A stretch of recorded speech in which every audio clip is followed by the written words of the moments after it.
making transactions. So I took that money and went and bought a new lawn tractor. It's just, we're in a great cycle right now if you really focus and get after that. It's also a great way to get murdered. Hey, we're a carry state out here like you guys, so nobody's going to murder me up on my property. Yeah, just be careful who you have coming over looking at your stuff for sale.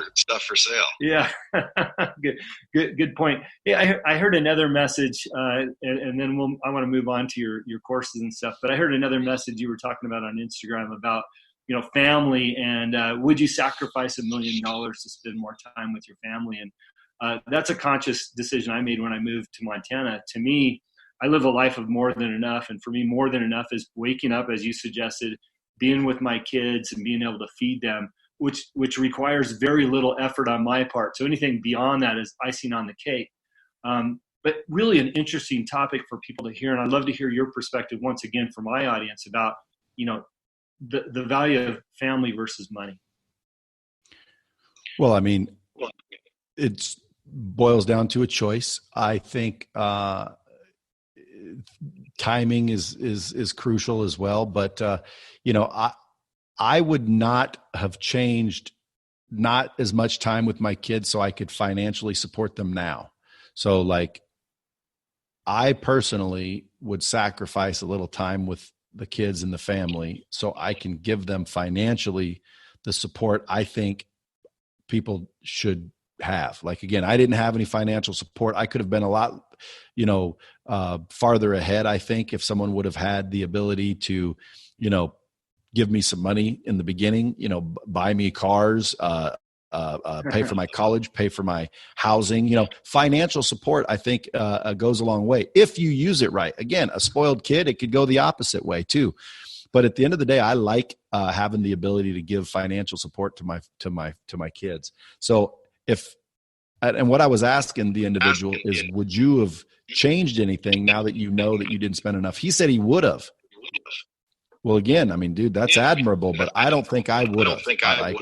There's balance. Like, I wouldn't eliminate my experience with my kids just to be rich. I would choose family over money if that were the option. But I think you can have both. Yeah, I think you can.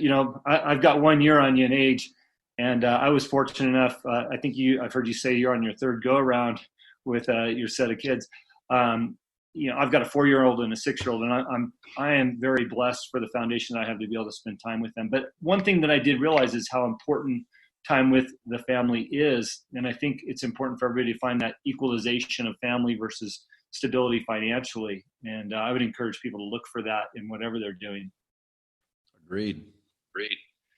Yeah, so as I mentioned at the beginning of the show, I didn't know a lot about your business background because I was so intrigued by your social media and your words of encouragement, how you approach life.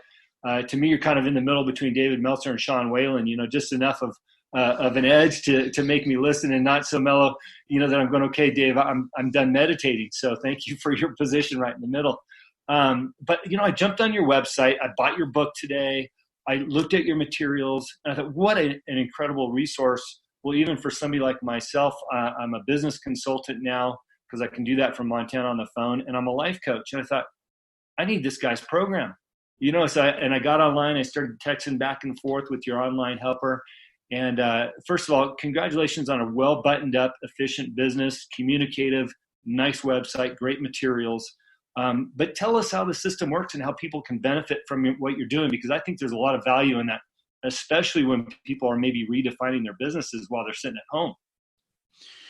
Yeah, well, you're probably talking about my closer school, which teaches people how to close deals, sell, close, persuade, which is a vital skill to have in any business, especially if you're an entrepreneur and building a business.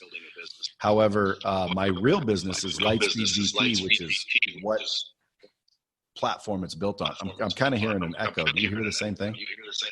No, I'm sorry. You don't hear an echo? No. Is that any better? I don't know. See, I got an echo. I hear an echo. I got no you echo. Don't? I'm sorry. You don't? No. Want me to send my IT guy over? Well, I don't know if it's on my end. But But if you don't, and you got the recording, hopefully that's what will be recorded. So let me go back. Lightspeed is a interactive web-based training platform that people can use to deliver, track, and measure content. And so what you saw was Closer School, which is how I use the system, because I'm showing my clients how they can use our technology. So Grant Cardone and all these guys have their own version of that.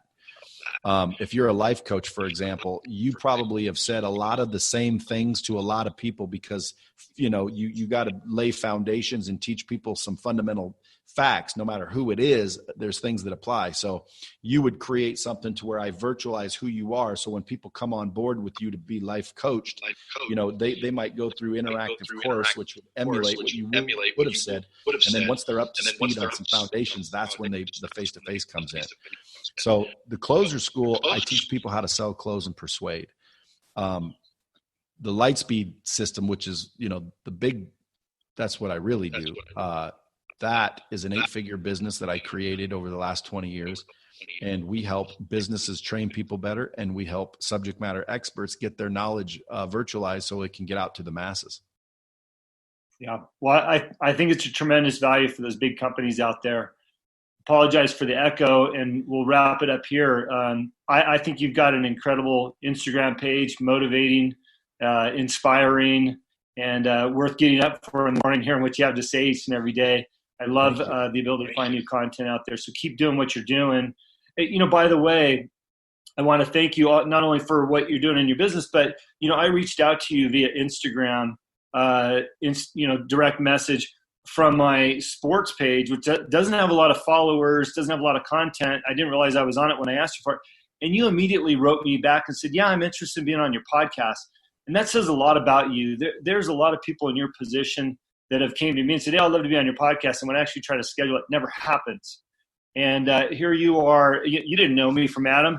And you said yes, and thank you for that and taking the time and inspiring our listeners. My real page has a lot more followers, and we're going to spread this with everybody. So, Brad, thank you for that, and keep doing what you're doing. Well, it's called social media, not anti-social media.